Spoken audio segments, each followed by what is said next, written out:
तो आज है 25 अगस्त 2021। भादवे की चौथ माता की कहानी सुनेंगे। तो एक साहूकार के एक बेटा बहू थे। बेटा व साहूकार दोनों ही कमाते कुछ भी नहीं थे, तो बड़े बूढ़ों का धन था, उससे काम चलाते थे। जब भी बहू बाहर कचरा डालने जाती तो पड़ोसन उससे पूछती कि बहू आज क्या खाना खाकर आई है। तब वह कहती कि वही ठंडी बासी रोटी खाकर आई हूँ।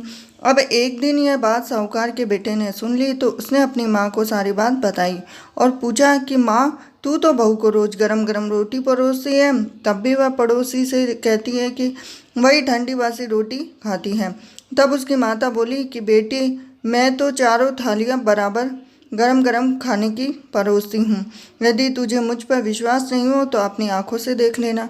तब दूसरे दिन बेटे ने तबीयत खराब होने का बहाना बनाया, चादर उड़कर लेट गया। अब उसने देखा कि बहू ने गरम खीर खांड के भोजन किए, तो बहू नीचे उतरी तो बेटे ने उसका पूछा कि पड़ोसन के पूछने पर बहू ने पड़ोसन से वही बात दोहराई।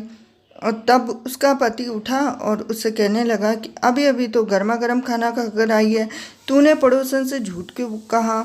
मैं ठंडी बासी रोटी खाकर आई हूँ। तब उसकी विद्वान पत्नी ने कहा कि यह न आपकी कमाई हुई रोटी है, न आपके पिताजी की।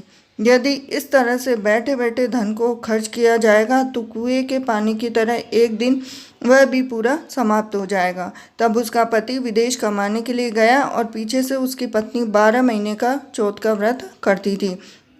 उसको परदेश में रहते हुए 12 वर्ष व्यतीत हो गए। तो चौथ माता व विंध्याक जी ने सोचा, अब इसके पति का घर बुलाना चाहिए, तो हमें इस कलयुग में कौन मानेगा, कौन पूजेगा। तो चौथ माता लड़के के सपने में जाकर बोली कि तू घर जा, तेरी पत्नी तुझे बहुत याद करती है। तब वह बोला कि मैं कैसे चला जाऊं, मेरे यहाँ बहुत बड़ा कारोबार फैला हुआ है। तब चौथ माता बोली कि सुबह एक दीपक जलाकर चौथ माता का नाम लेकर बैठ जाना, देने वाले रुपए दे जाएंगे और लेने वाले वे ले जाएंगे। तो उसने सुबह उठकर वैसा ही किया। उसका सारा कारोबार एक दिन में ही सिमट गया। जब वह घर जाने के लिए रवाना हुआ तो रास्ते में उसे एक सांप आग के पास जाता हुआ मिला। तो लड़के ने सोचा सांप जल जाएगा, तो उसने सांप को भगाने के लिए सिसकारी भरी।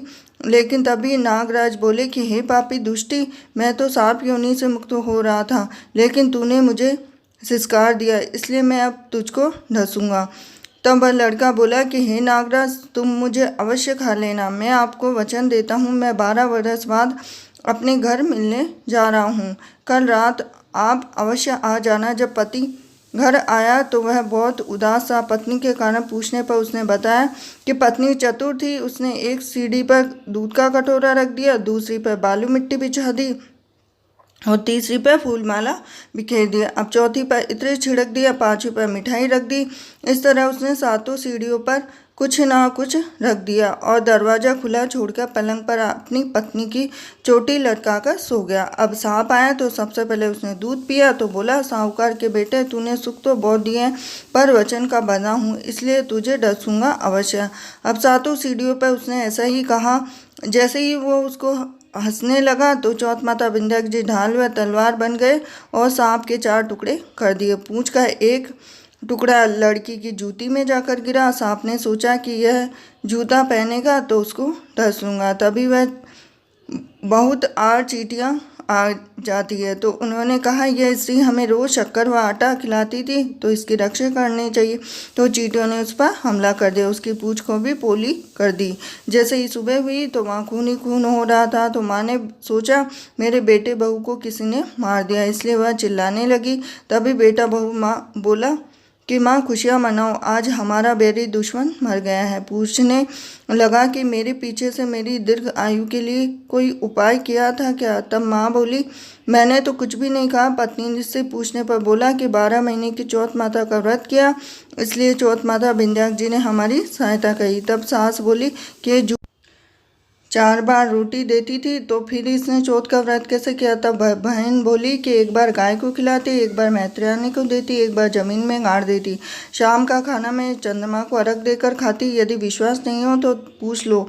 तब गाय माता से पूछा तो वह हंसने लगी। पलाश के फूल उसके मुंह से गिरने लगे। जमीन में खोद कर देखा तो रोटियों की जगह सोने के चक्कर हो गए। मैत्रेयानी से पूछा तो उसने हाँ भर दी। तो हे चौथ माता, जैसे उसके पति की रक्षा करी वैसे सबकी करना और सबकी मनोकामना पूर्ण करना।